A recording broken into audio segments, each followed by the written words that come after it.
100 غرام شەکر لە لترێکا هەیە 100 غرام شەکر نزیکی 33 کەوچکە چاکە لەم شەربەتایە ئەمە ئەگەر شەکری تێکەن خۆ خۆی شەکریشی تێ ناکەن دەبەرەوەی شەکر گرانە لە بازاڕە ئەی شەکر گرانە چی تێکەن لە جیاتی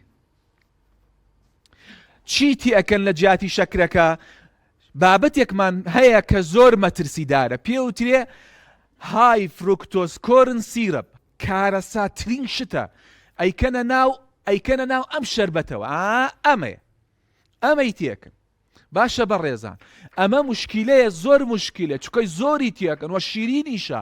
زۆر شیرینە بۆیە شەکری تێ ناکەن چونکە شەکرەکە گرانە خاڵێکی کتر کە خاڵی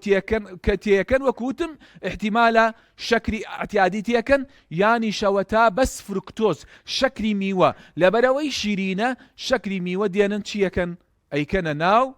ئەم شەربەتەوە